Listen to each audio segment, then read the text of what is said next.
कार्यक्रम के पुण्यार्चक हैं श्री जयेश भाई जसवंत लाल शाह, श्रीमती रूपाबेन शाह, श्री अर्पित वखारिया, श्रीमती अदिति वखारिया, कियारा वखारिया, जियान वखारिया, कुंजन गांधी, ईशा गांधी एवं हतवी गांधी।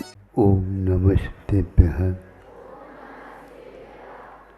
ओम नमस्तेभ्यः। ओम नमस्तेभ्यः।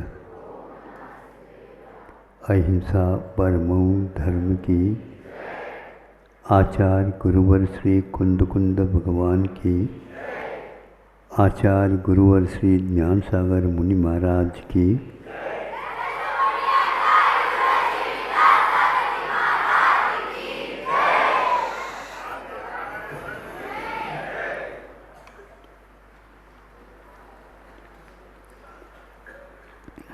अन्य दिनों की अपेक्षा से यह अलग है। इसका ये जो धर्म है मुख्य रूप से मनुष्य के लिए बहुत ही मार्मिक है। कई लोग कहते हैं कि हम क्या करें, तो हमें याद आता है हम क्या कहें।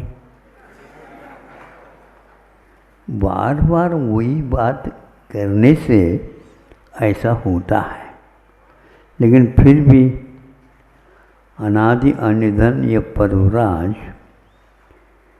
आप लोगों के लिए, मुनि महाराजों को तो है ही नहीं है। क्यों नहीं है? उन्होंने आजीवन ही इस परवराज को स्वीकार कर लिया। उनको क्षमा रखना है, मार्दव धर्म का पालन करना है, शेष और धर्मों को भी यथा समय यथा क्षेत्र उपयोग करना है। ये पहले ध्यान रखिए, इन दशों धर्मों का प्रायः करके उपयोग जो होता है वह प्रवृत्ति में इन धर्मों के विपरीत जो कोई भी भाव है उनको नियंत्रित करने का पुरुषार्थ किया जाता है। क्रोध के अवसर मिले किसी के द्वारा सुन करके, तो भी भीतर कोई हलचल ही न हो और उस क्रोध को एक प्रकार से कान पकड़ करके बाहर निकालना चाहे तो बहुत अच्छा है। नहीं है तो उसको इस ढंग से दबा दो ताकि दोबारा वह ऊपर आने का प्रयास न करे। ये सारे सारे आयाम आप लोगों को करना है। बहुत सारी कथाएं हैं जो इसके लिए प्रेरणा दे सकती हैं और बहुत कुछ इससे आप लोग पा सकते। निंदक नीरे राखिए, आंगन तो किसी के यहाँ है ही नहीं आजकल। है खत्म हो गया। अब तो विद्यालयों में आंगनवाड़ी आ गई। मैं समझता नहीं था आंगनवाड़ी क्या चीज़ है।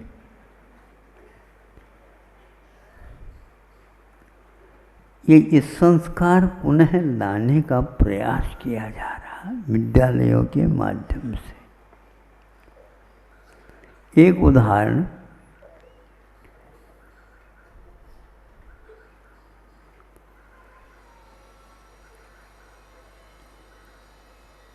महाराज मनोज्ञ थे।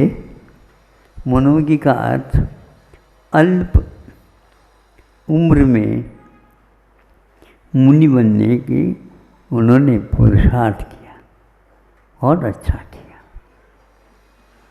असंग था बड़ा, तो आज के जिक्र होंगे तो वह सामने तो बैठेंगे नहीं। तो उनका क्रम आता था अंत में, वहीं से शेष मुनि महाराजों का, संघों का आना जाना भी होता था। और कभी कुछ हाथ लग जाए, स्पर्श हो जाए, तो उनके कंधे पर हाथ रख करके आगे आ जाए, ये तो स्वाभाविक है। और इस सब को देखा गुरु जी के पास जा करके एक दिन कहा, गुरु जी ये कौन सी व्यवस्था है, मेहमान आते हैं तो उनका विशेष रूप से बुला करके बिठाना, आदि आदि आग्रह करना, आदि आदि होता है। हम यहाँ पर ये कुछ सिखा ही नहीं गया है, क्या है ये? तो गुरु जी समझ में आ गए उनको, मान धीरे धीरे ऊपर उदय को प्राप्त हो रहा है। कुछ समय तक तो बाल भानु जैसे उस ओर देखने के लिए कई लोग उन पहाड़ चोटी पर चले जाते हैं और सूर्योदय को देखते हैं। बहुत अच्छा लगता है, कोमल उनकी आभा देखते बन जाती है। किंतु सूर्य को थोड़े से ऊपर उठने दो तो फिर क्या होगा? जब वह ऊपर आ गया, कोई साहस तो कर ले देखने का? नहीं। अब देखने के लिए नहीं, नीचे देखने की आवश्यकता है। हम देखते हैं तो अपनी छाया भी चरणों को झुक करके नमोस्तु कर रही, समता में आने को है। 3 संध्याओं में समय करने के लिए कहा।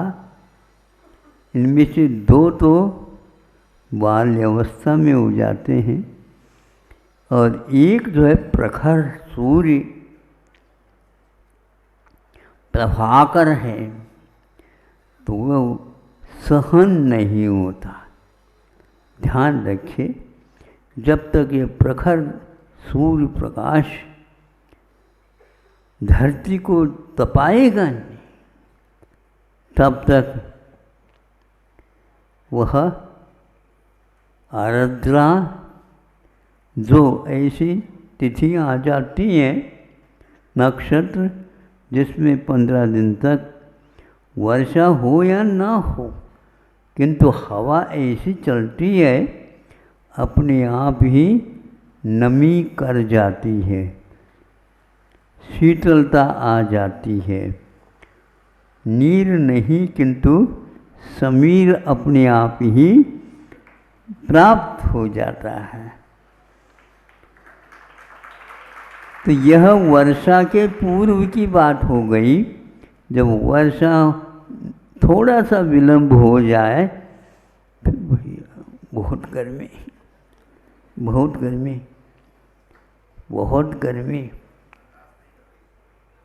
हाँ बिल्कुल ठीक है, थोड़े समय के लिए गर्मी लगती तो बहुत गर्मी, लेकिन आप लोग ठंड के समय पर भी गर्मी फैला देते हो, हाँ? नहीं फैलाते? ऐसे गर्म हो जाते हैं आपके सामने आने को, सूर्य नारायण भी सोचता होता है कि नहीं ऐसा? हाँ, आंखें बिल्कुल नीली नीली थी। लोग देखने के लिए तरसते थे। अब लाल लाल और बड़े बड़े गाल। अब क्या करें बताओ? ऐसे क्यों होता है? इसलिए होता है भीतर मान बैठा हुआ रहता है और बाहर आने को प्रयास कर रहा होता है। जब मनुष्य का जन्म हुआ, आचार्यों ने कहा है मनोर अपत्यम मानव है।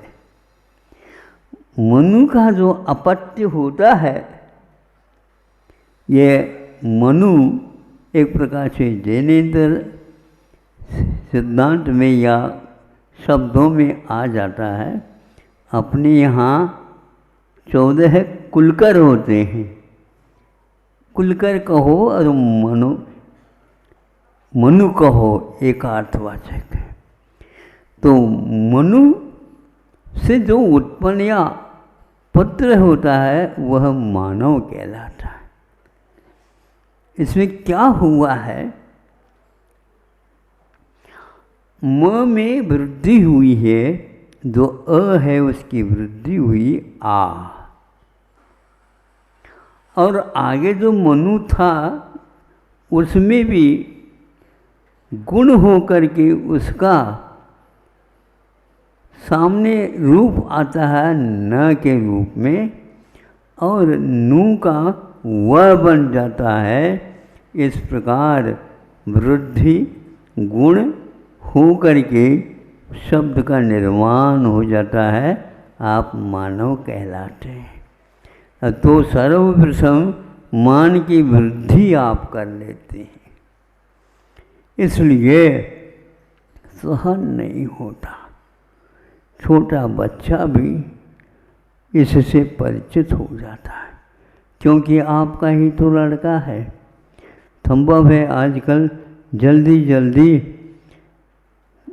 ये पहली कक्षा, दूसरी कक्षा, पहली क्या और भी भेद होते चले जाते हैं। ये आप लोग क्या चल रहे हैं?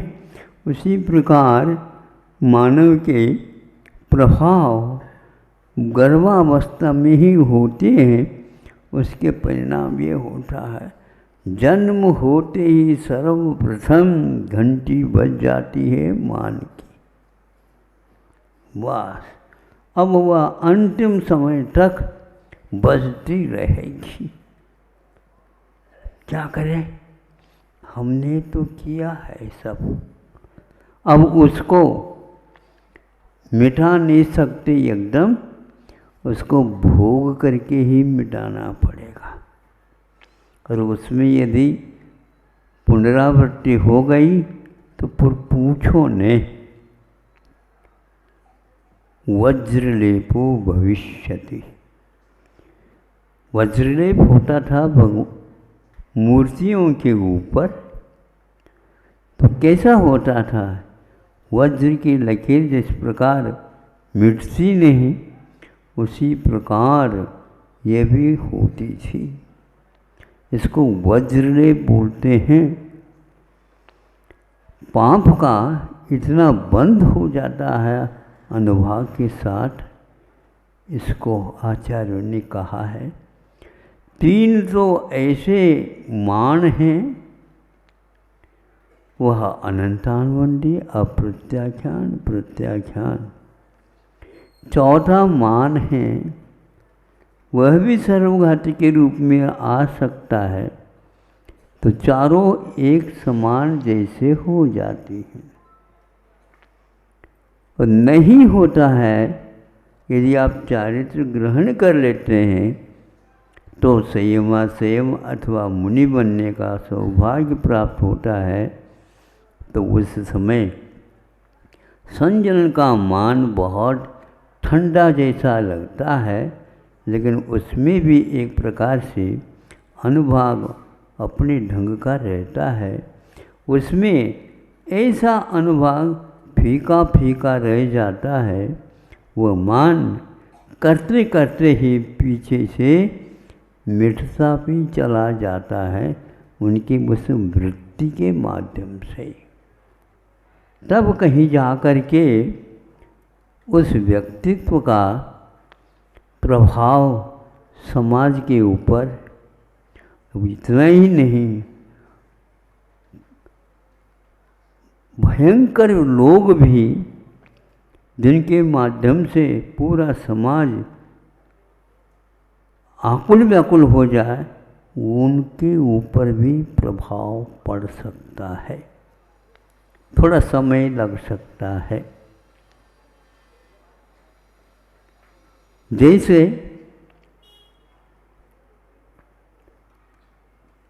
आगे आगे पानी में लकीर खींचते चले जाओ, पीछे पीछे से वह लकीर मिटती हुई चली जाती है।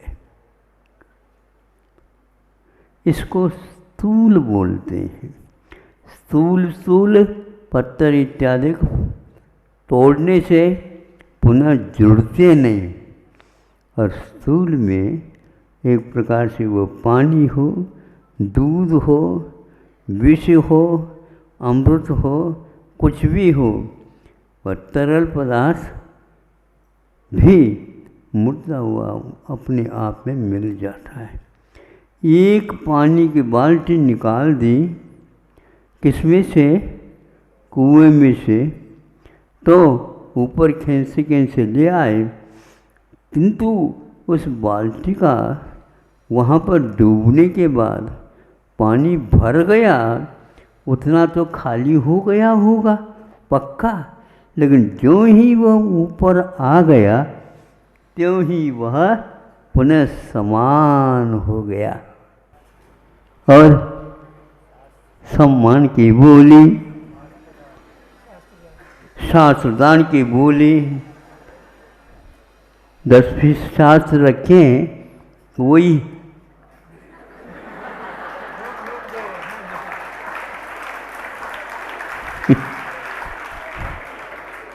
मैं देखता रहता हूँ।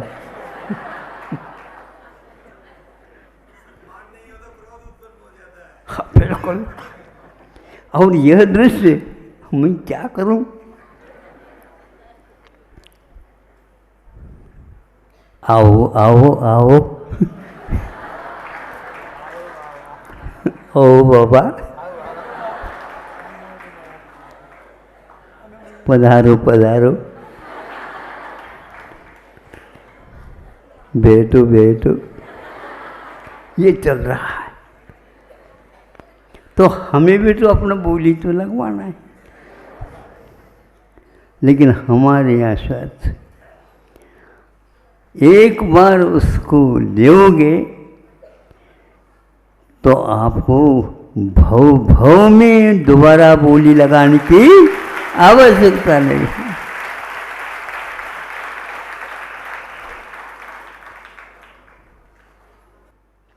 मार रहा हूं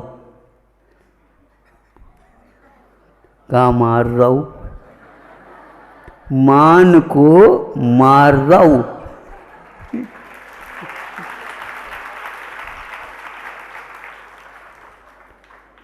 इसका नाम, इसलिए मुनि की कथा आपके सामने चालू की, क्योंकि श्रावकों की कथा कैसे गड़बड़ हो जाएगा। वो भी है हमारे पास, शीर्षक के माध्यम से कह सकता हूँ, तुकारी आराधना कथा कोश पढ़ता था गुरु जी के कहने से। इसमें कथा कथा ही है, आराधना कथा कोश उसका नाम है। और उसमें एक कथा आई थी तुकारी, केवल अपने पत्नी को एक बार उसने तुम न कह करके, आप न कह करके, तुम कहाँ गई थी, बस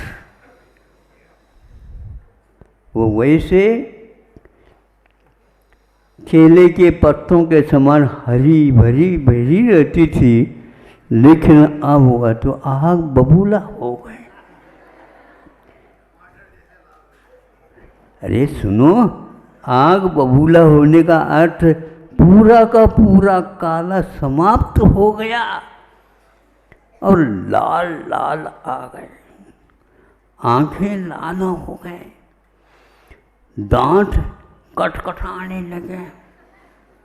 अब कंपन रोग तो नहीं हुआ? नहीं, कंपन रोग नहीं हुआ।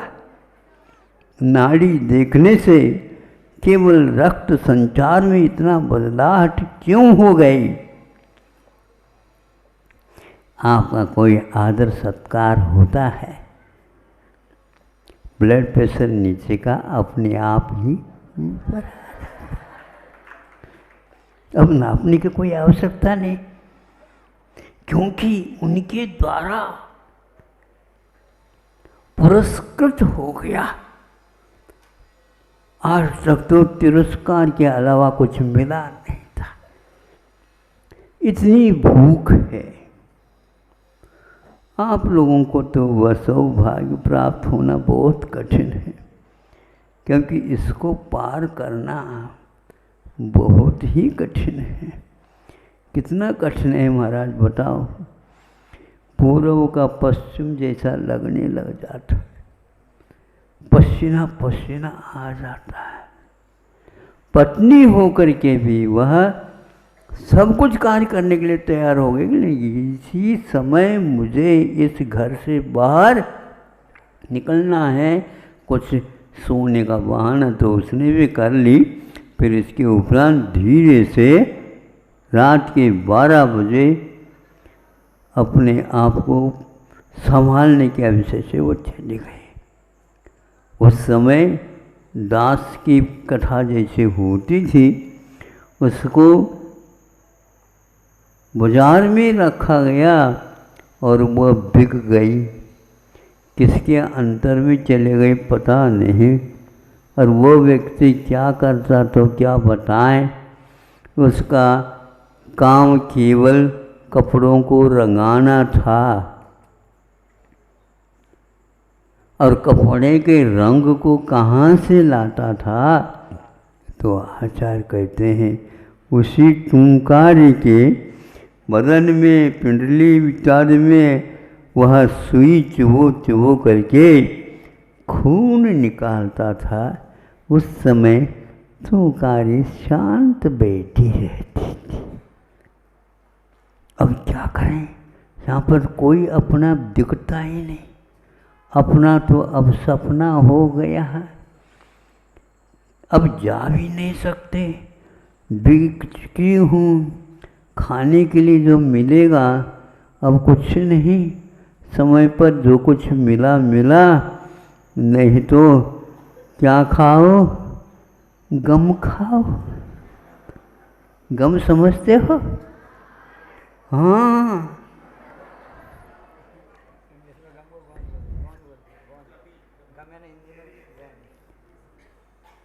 गम है। ये बहुत बड़ी गम की बात हो गई। इस गम को एक घूंट के रूप में पीना पड़ता है।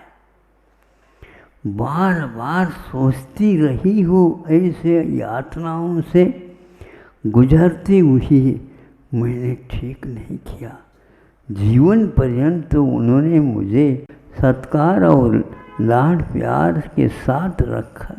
एक आध बार थोड़ी कभी आ गया तो उसका परिणाम इतना दंड है, बहुत कठिन है।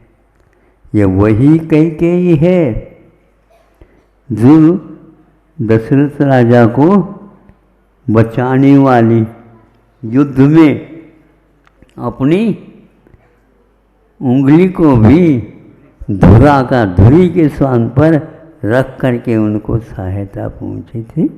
और आज उसकी दशा क्या हो गई?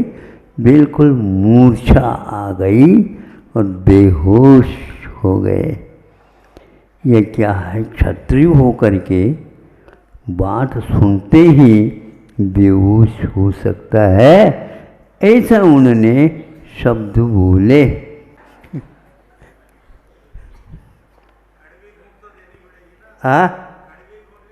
हाँ खिलानी बिल्कुल, हम तो शुगर कोटेड रखते हैं क्योंकि किसी भी प्रकार से पेट में चला जाए एक बार,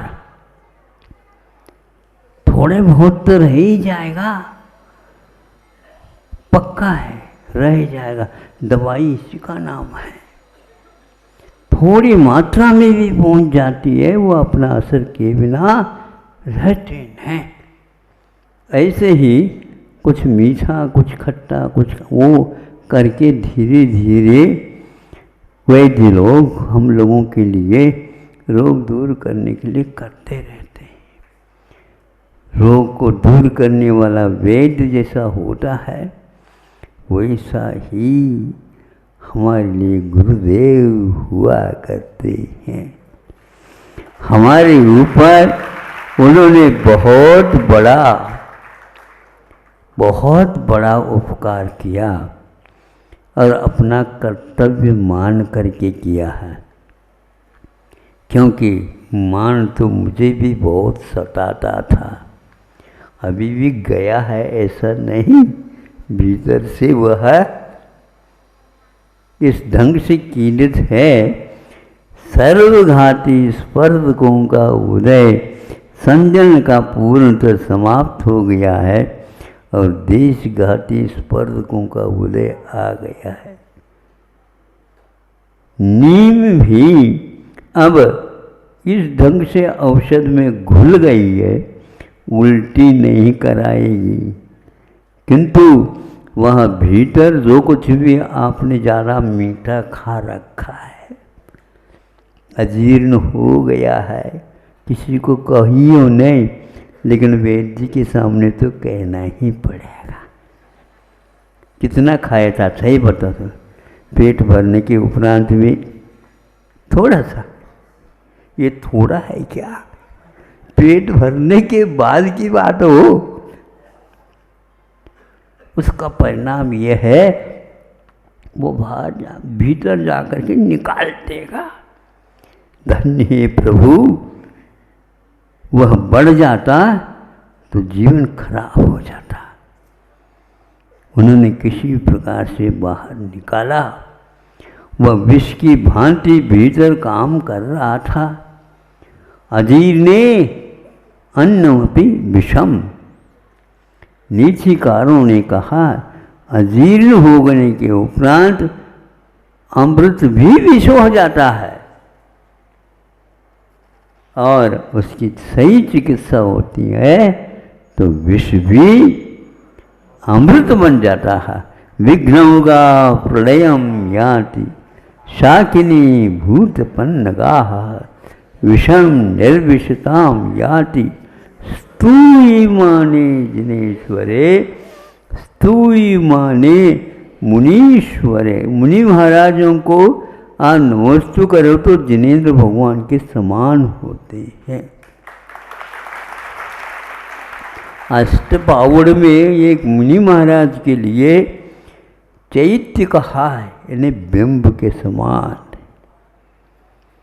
चैत्यालय कहा, उसके लिए जिन मंदिर के समान कहा। फिर इसके उपरांत आयतन कहा, वहाँ पर जाकर के शरण लेने योग्य कहा। और क्या कहा? बहुत तीर्थ कहा, चलते फिरते तीर्थ। यह आप लोगों का कर्तव्य है, क्योंकि कुल संपन्न में आप जन्म लिए हुए हो। यह पैसा तो ऐसा ही है, आया और चला जाएगा। बर्बाद नहीं होगा, उसका अनुकरण करेंगे।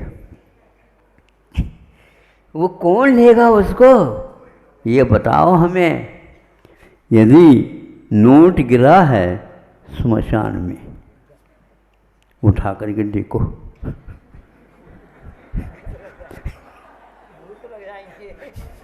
उठा करके देख तो लो, बर्बाद नहीं होता। आप लोग आबाद हो जाएंगे। हम कमा करके तो खाएंगे, लेकिन ये तो गिरा है। कोई भी नया कपड़ा मिलेगा वहाँ पर, पुराना नहीं, लेकिन कोई हाथ ही नहीं लगाता, हाथ ही नहीं लगाता। क्योंकि हाथ लग जाए तो फिर देख लो उसके पीछे वह लग जाएगा। इसलिए मनुष्य उसको मिट्टी के समान और पत्थर के समान, लकड़ी के समान और सचित्र कोई है, माँ के समान, बहन के समान और अनेक प्रकार के जो संबंध होते हैं उनके समान मान करके उससे वह हमेशा हमेशा, अभी भी प्रथा है, दक्षिण में भी है, कोई भी व्यक्ति आ जाता, घर में आ जाता है तो उसको मेहमान, इसको बोलते हैं आप्त, इसको दूसरा नाम पावने पावने पावने राजस्थान में बोलते हैं। हम राजस्थान से तो सीख करके इधर आए। दक्षिण में भी ये शब्द है और यह एक प्रकार से सत्कारवाचक शब्द बना हुआ है। तो घर में आते ही वह छोटी भी उम्र की क्यों न हो, उसको बड़े भाई भी पैर छू करके गृह लक्ष्मी के रूप में स्वीकार किया जाता है। यहाँ पर तो बहुत विचित्र दशा दिख रही है। बहुत आप लोगों को सुधार करना होगा। हाँ बिल्कुल, उन लोगों ने आप लोग पुत्र को कुल दीपक मान करके दे दिया है। अब दिया देने के उपरांत आपको लोगों का कर्तव्य है आप आगे आगे बढ़े, किंतु पीछे वालों की ओर भी ध्यान रहे। आप लोग उसको भूल जाओगे तो आपके लिए दोनों हाथ खाली रहेंगे। जैसे आए थे उससे भी भयानक दशा में वहाँ पर जाओगे, वहाँ सत्कार नहीं होगा, तिरस्कार तिरस्कार होता जाएगा। इसलिए मृदुता के साथ व्यवहार करो और उसके लिए लक्ष्मी मान करके उसको एक प्रकार से घर में स्वीकार कर लेते हैं और मांगलिक मानते हैं। क्या समझे? वह उसको मांगलिक मानते हैं। इसलिए मांगलिक मानते हैं, उसी के कारण आगे घर में प्रवाह आएगा और वह घर एक प्रकार से स्मशान नहीं, किंतु वहाँ पर अतिथि देव आएंगे और वहाँ पर आंगन नहीं, आंगनवाड़ी जैसे वहाँ पर बातें व्यवहार के रूप में देखने को उपलब्ध होगी।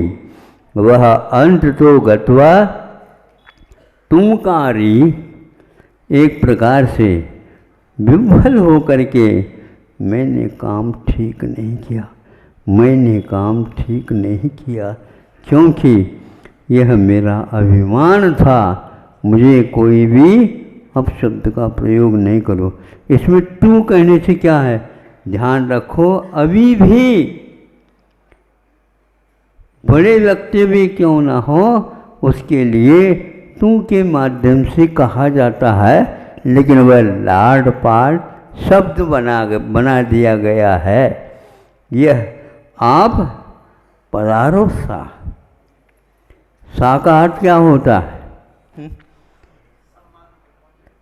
सम्मानजनक है, जिसको आप लोग अन्यत्र साहब बोलते हैं, साहब, इसलिए पधारो सा।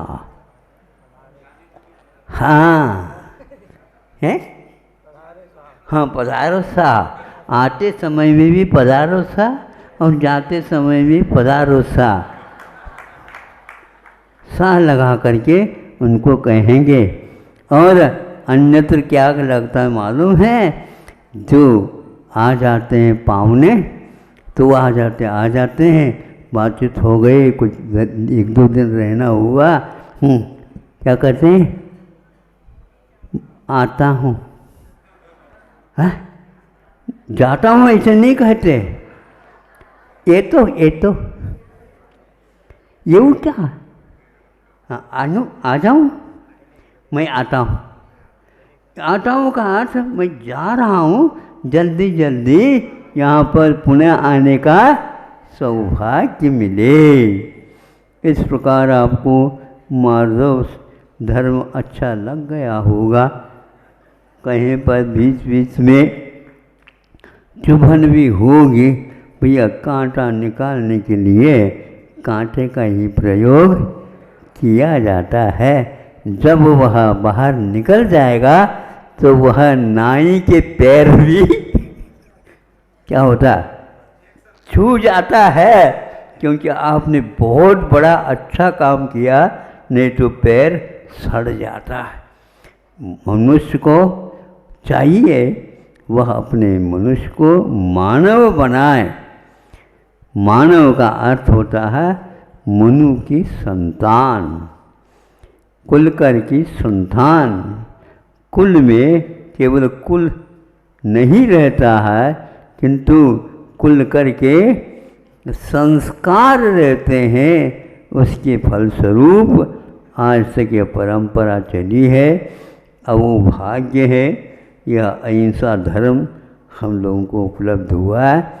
और छोटी उम्र में भी हमने कहा भैया 10 लोग बहुत दूर दूर से आ रहे हैं, तो एक पाठ तो करवाओ। पाठ कैसा लगा आप बताओ। हाँ, उनको अभी अभिमान नहीं करना, तू कार्य को याद रखना, ऐसा न बने जीवन।